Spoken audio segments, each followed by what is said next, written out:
পারবে না, সে আমার উম্মতের অন্তর্ভুক্ত হতে পারবে না।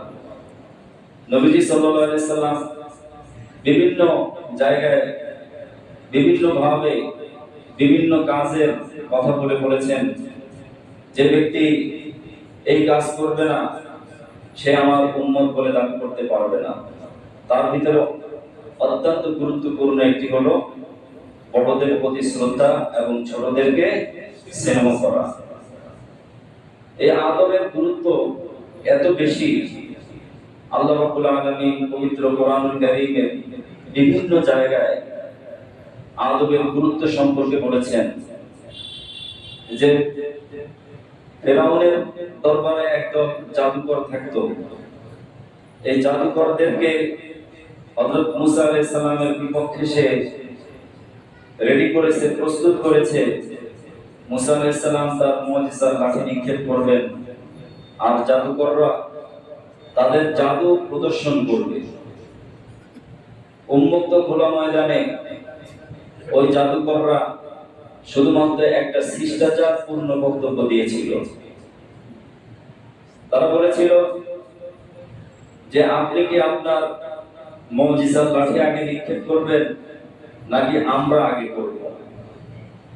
এখানে তারা হযরত মুসা আলাইহিস সালামকে শ্রদ্ধা প্রদর্শন করেছে, ঠিক কিনা বলেন? এটা কথার একটা আদব। এই সামান্য একটু আদবের কারণে তাফসীর কারকগণ বলেন যে তাদের কথার ভিতরে যেহেতু আদব ছিল, আল্লাহ রাব্বুল আলামিন হেদায়েতের বীজ তাদের অন্তরের মধ্যে সৃষ্টি করে দিয়েছেন। যখনই জাদু প্রদর্শন করা শেষ, তখনই তারা সিজদানত অবস্থায় তারা জমিনে সিজদা দিয়ে বলেছে আমানতু বিরাব্বি হারুন ওয়া মুসা, আমরা হযরত মুসা এবং হারুন আলাইহিস সালামের রবের উপরে ঈমান আনলাম। ফিরআউন বলল যে আমানতুম বিহি ক্বাবলা আন আযানা লাকুম, আমার অনুমতি ছাড়াই এত বড় সাহস তোমাদের? ফিরআউন তাদের উপরে শাস্তির একেবারে চরম অবস্থা তাদের উপর প্রদর্শন করলো। তাদের হাত পা সব কেটে তাদেরকে ফাঁসিতে ঝুলানো হলো, হত্যা করা হলো, সবাইকে শহীদ করা হলো। তারপরেও তারা বলল যে হযরত মুসা আলাইহিস সালামের ভিতরে আমরা যে মুজিজা দেখেছি এটা কোনো মানুষের কাজ নয়, এটা স্বয়ং আল্লাহ রাব্বুল আলামিনের শক্তি বলে তিনি মুজিজা প্রদর্শন করেছেন।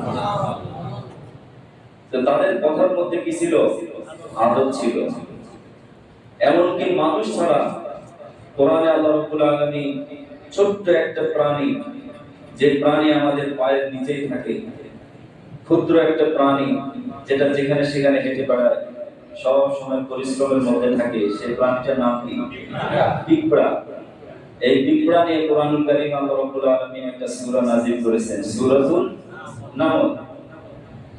এই সূরা নামলের মধ্যে আল্লাহ রাব্বুল আলামিন পিঁপড়ার যে সম্রাজ্ঞী তার ভাষাকে আল্লাহ রাব্বুল আলামিন উপস্থাপন করে জাতিকে বুঝিয়েছেন একটা পিঁপড়া সে তার ভাষা ব্যবহারের কারণে পৃথিবীর মানুষের জন্য এটা সে মডেল, আদর্শ।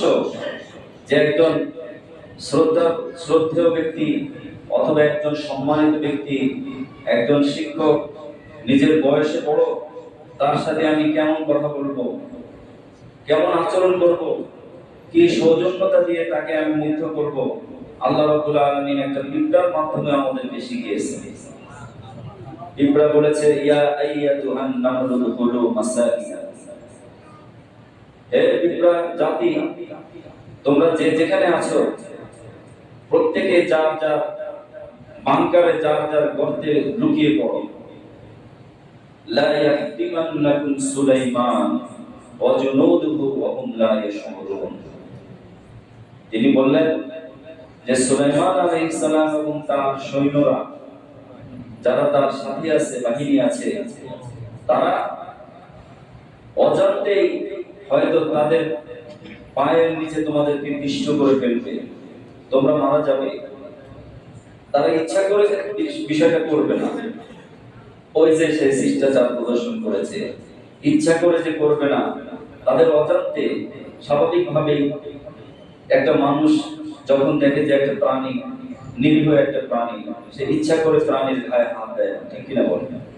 ওই যে পিঁপড়া যে এই সৌজন্যতা প্রদর্শন করেছে, এই সৌজন্যতা পৃথিবীর মানুষের জন্য শিক্ষা। এই জন্য মুহতারাম হাজিরিন, আজকে যে জিনিসের চরম সংকট এবং অভাব,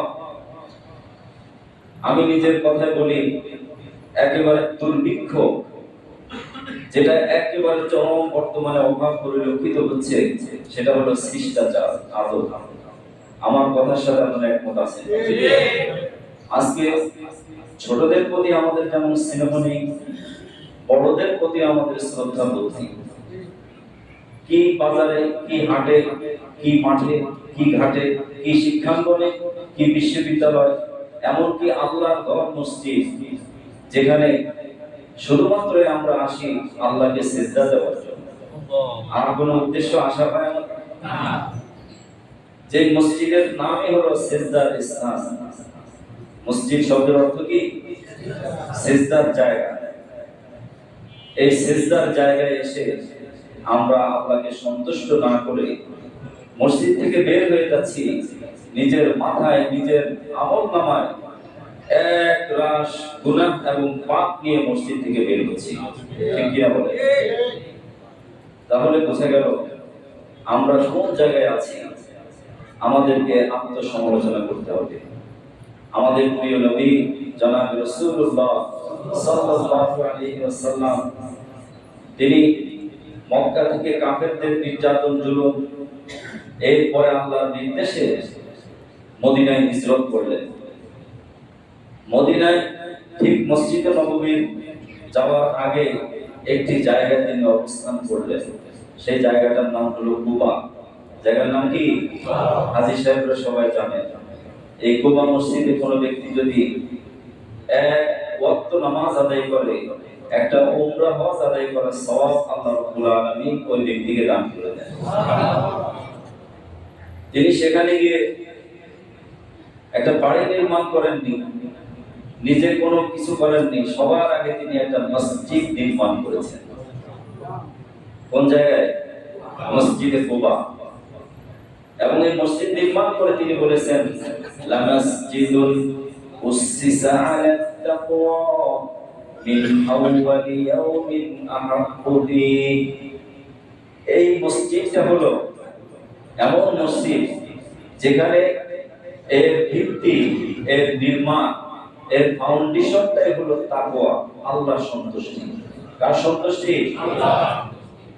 এজন্য আল্লাহর সন্তুষ্টি ছাড়া, আল্লাহর রিজামন্দি ছাড়া, আল্লাহ রাব্বুল আলামিনকে খুশি করার উদ্দেশ্য ছাড়া আমাদের কোনো কাজ আল্লাহর দরবারে কি হবে না?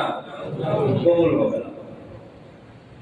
তিনি বিশ্ববাসীকে এটাই মেসেজ দিয়েছেন, তোমরা যা কিছু করবে সবার আগে তোমার উদ্দেশ্য থাকতে হবে আমি খুশি করব একমাত্র কাকে? আল্লাহর সন্তুষ্টি যদি আমার থাকে, তাহলে সেটা জমিনবাসী পৃথিবীর সব মানুষের কাছে খারাপ না লাগুক, অথবা সে গ্রহণ করুক আর না করুক, আল্লাহ যদি আমার উপর সন্তুষ্ট থাকে, সেটাই আমার আসল গন্তব্য, ঠিক কিনা বলেন? মুহতারাম হাজিরিন, নবীজি সাল্লাল্লাহু আলাইহি সাল্লামের জীবন ইতিহাসে তিনি এত বেশি শিষ্টাচার, আদব প্রদর্শন করেছেন। হযরত জিবরাইল আমিন নবীজিকে দ্বীন শিখাতে আসছিলেন। হাদিসে জিবরাইল নামে একটা হাদিস রয়েছে, বুখারী শরীফের মধ্যে আছে, মিশকাত শরীফে আছে। এই হাদিসের মধ্যে হযরত জিবরাইল আমিন মানুষের আকৃতিতে নবীজি সাল্লাল্লাহু আলাইহি সাল্লামের কাছে আসলেন। এসে নবীজির দুই হাঁটুর সাথে হাঁটু মিলিয়ে একেবারে বিনয়ের সাথে, নম্রতার সাথে, আদবের সাথে প্রিয় নবীজি সাল্লাল্লাহু আলাইহি সাল্লামের সামনে বসলেন। বসে তিনি নবীজিকে জিজ্ঞেস করলেন, মাল ঈমান, ঈমান কি জিনিস? নবীজি যা জানেন তাই বললেন। ইহসান কি জিনিস? নবীজি যা জানেন তাই বললেন। এরকম বেশ কিছু প্রশ্ন বিনিময় হলো। সর্বশেষ নবীজিকে প্রশ্ন করলেন হযরত জিবরাইল আমিন, যে মাতা সাআ, কিয়ামত কবে হবে এবং কিয়ামতের আলামত কি। নবীজি সাল্লাল্লাহু আলাইহি সাল্লাম বললেন, মান মাসউলু আনহা বিআলামা মিনাস সাইলি, যাকে প্রশ্ন করা হয়েছে তার চাইতে প্রশ্নকারী ব্যক্তি এই বিষয়ে একটু ভালো জানেন বলে আমার মনে হয়। নবীজি সাল্লাল্লাহু আলাইহি সাল্লাম এটা আদব প্রদর্শন করলেন, ঠিক কি না বলেন? তিনি এটাই বলেননি আমাকে জিজ্ঞেস করেন কেন, আপনি বলেন। আমরা তো বলে এটাই বলতাম, একজন সন্তান বাবার সাথে কেমন কথা বলবে, ওস্তাদের সাথে কেমন কথা বলবে, একজন আলেমের সাথে আমরা কিভাবে কথা বলবো, একজন শিক্ষকের সাথে কিভাবে কথা বলবো, আমার বয়সে বড় তার সাথে আমি কিভাবে কথা বলবো। আমাদের প্রিয় নবী সাল্লাল্লাহু আলাইহি সাল্লাম যেভাবে শিখিয়েছেন, এর চাইতে উত্তম শিক্ষক এই পৃথিবীতে আর কেউ আছে? আর কেউ আসবে? সম্ভাবনা আছে? এইজন্য নবীজি সাল্লাল্লাহু আলাইহি সাল্লাম যখন হযরত জিবরাইল আমিনকে কথা বললেন, হযরত জিবরাইল আমিন কিয়ামতের কিছু নিদর্শনের কথা নবীজির সামনে উপস্থাপন করলেন। এরপরে নবীজি উপস্থিত সকল সাহাবীদেরকে লক্ষ্য করে বললেন যে তোমরা কি জানো যে একটু আগে আমার কাছে কে আসছিল, তার পরিচয় তোমরা জানো? তো তারা প্রথমে বলেছে যে আমাদের নবীজির কাছে এমন ব্যক্তি আসছে তাকে পূর্বে আর কখনো আমরা দেখিনি, এমনকি তার চেহারা অবয়বে, তার পোশাক আশাকে কোনো সফরের চিহ্ন নাই। এক জায়গা থেকে সে জার্নি করে আসছে, গায়ে ধুলাবালি আছে অথবা চেহারাটা একটু মলিন, এরকম অবস্থাও আমরা দেখি নাই। হঠাৎ করে কোন ব্যক্তি যে আসলো আমরা তো জানি না। নবীজি বললেন, আতাকুম জিবরাইল, আমার কাছে এসেছে হযরত জিবরাইল আমিন, ইউআল্লিমুকুম দীনাকুম, তোমাদেরকে দ্বীন শিক্ষা দেওয়ার জন্য আসছে। তো হযরত জিবরাইল আমিন কার পক্ষ থেকে আসছিলেন? আল্লাহর পক্ষ থেকে। কার কাছে আসছিলেন? আল্লাহর হাবিব মুহাম্মদুর রাসূলুল্লাহ সাল্লাল্লাহু আলাইহি সাল্লামের কাছে। তিনি কি আদব রক্ষা করেছেন নাকি করেননি? তিনি যে আদব রক্ষা করেছেন, হযরত জিবরাইল আমিন যেভাবে আদব রক্ষা করেছেন, নবীজিও তার কথার জবাবে সেইভাবে তিনি আদব রক্ষা করেছেন, শিষ্টাচারকে অনুসরণ করেছেন। এজন্য মুহতারাম হাজিরিন, মসজিদের আদব সম্পর্কে আমরা সবাই জানি। এমন কোনো মানুষ নেই যে আমরা এটা জানি না যে মসজিদে হইচই করা যায় না, মসজিদে জোরে কথা বলা যায় না, মসজিদে দুনিয়াবি কথা বলা যায় না, মসজিদে এইভাবে পরস্পর ঝগড়া বিবাদ করা যায় না। এটা কি আমরা এমন কেউ আছি যে জানি না? প্রত্যেকেই জানি, কিন্তু তারপরেও কেন আমরা মানতে পারি না? তার কারণ হলো, যা কিছু করব আমরা যদি আল্লাহর সন্তুষ্টিকে সবার আগে রাখি, আল্লাহ পাকের রিজামন্দিকে যদি সবার আগে রাখি, তাহলে তো আমাদের মাঝে ঝগড়া হওয়ার কথা না, ঠিক কি না? মুহতারাম হাজিরিন, জিবরাইল আমিন যেমন নবীজিকে বললেন যে আমি আল্লাহর পক্ষ থেকে আসছি তোমাদেরকে দ্বীন শেখানোর জন্য, নবীজি সাহাবীদেরকে যেভাবে বললেন যে তোমাদের কাছে হঠাৎ করে যে লোকটা আসলো সে সাধারণ ব্যক্তি নয়, আল্লাহর পক্ষ থেকে হযরত জিবরাইল আমিন আসছে আমার কাছে। এবং নবীজি নিজেও বলেছেন, বুইস্তু লিউতাম্মিমা মাকারিমাল আখলাক বুইস্তু মুআল্লিমান, আমাকে আল্লাহ রাব্বুল আলামিন যে জ্ঞান দান করেছেন আমি সেই জ্ঞানের তোমাদেরকে বিতরণকারী, আমি একজন তোমাদের শিক্ষক, আমি তোমাদেরকে পাঠদানকারী, আমি তোমাদের রাহবার, আমি তোমাদেরকে যেভাবে দিক নির্দেশনা দিই সেভাবে যদি তোমরা মানতে পারো তাহলে এই শিষ্টাচারপূর্ণ আমলটাই আল্লাহর দরবারে গ্রহণ হবে, মঞ্জুর হবে। অন্যথায় আল্লাহর সাথে যে শিষ্টাচার রয়েছে, আল্লাহর হুকুম যথাযথভাবে পালন করা, শিরকের সাথে সংযুক্ত না হওয়া, রাসূলের সাথে যে আদব রয়েছে, নবীজি সাল্লাল্লাহু আলাইহি সাল্লামের ইতাআত করা, তার সুন্নাতকে, তার আদর্শকে জীবনের সর্বক্ষেত্রে বাস্তবায়ন করা, এবং মানবতার ক্ষেত্রে যে আদব শিষ্টাচার, একজন মুরব্বীকে শ্রদ্ধা করা, ছোটদেরকে স্নেহ করা, সমবয়স্কদের প্রতি সহানুভূতিশীল হওয়া, দরিদ্র এবং অভাবী মানুষের পাশে দাঁড়ানো, এই যে একটা আদব শিষ্টাচার এই মুসলমানদের মাঝে যতদিন ছিল ততদিন একটি সম অবস্থানপূর্ণ সৌহার্দ্যপূর্ণ সম্পর্ক মুসলমানদের মধ্যে ছিল। আজকে আরব জাহানের মধ্যে হয়তো অনেক কিছুই নাই, কিন্তু সৌজন্যতা বোধ, একে অপরকে দেখা হলে তারা যে চমৎকার একটা কুশল বিনিময় করে, এটা সেই নবীজি সাল্লাল্লাহু আলাইহি সাল্লামের যুগ থেকেই চলে আসছে। দেখা হওয়া মাত্রই তারা সবার আগে কি করে? আসসালামু আলাইকুম। কেউ যদি কাউকে সালাম দেয়, আল্লাহর রহমত 10টা রহমত তার উপরে নাযিল হতে থাকে। সালামের জবাব দিলে 90টা নেকি আল্লাহ রাব্বুল আলামিন জবাবদাতার আমলনামায় দিয়ে দেন। আর সৌজন্যতা এমন একটা জিনিস, সালামের মাধ্যমে অহংকার দূর হয়, রিয়া দূর হয়, নিজের যে গৌরব, নিজে যে বড়, এই জিনিসটা দূর হয়।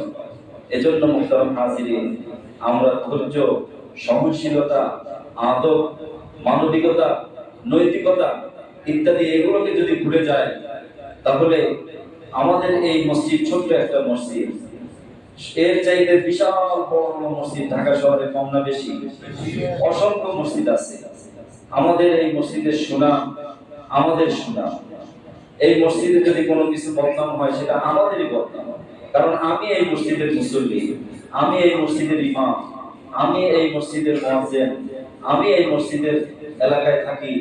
কোন ব্যক্তি রিকশাওয়ালার কাছে যখন ওই শনি ডাক্তার থেকে জিজ্ঞেস করে কোথায় যাবে, আমরা বলি কি আল হেরা মসজিদের পাশে যাব। তাহলে আপনার বাসা কি ওখানে? আমরা শুধু ঠিকানা দেই, আমার বাসা আল হেরা মসজিদের পাশে।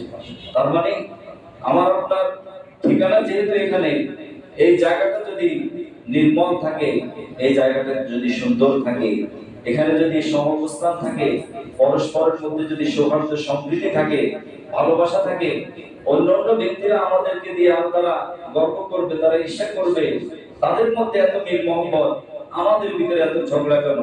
বরঞ্চ তারা আরো বিপরীত বলছে যে এই মসজিদে শুধুমাত্র যাই দেখি আজকে কি ঝগড়া হলো, আজকে কি বিতর্ক হচ্ছে, আজকে কি হচ্ছে, এইভাবে শুধু আমাকে বলতে থাকে। ভবিষ্যতে আমরা সংকল্প করি আমাদের নিজেদের মধ্যে আমরা পরস্পর একে অপরের সাথে সৌহার্দ্য সম্প্রীতি রেখে আমরা একটা সমাধানমূলক অবস্থানে যাব ইনশাআল্লাহ।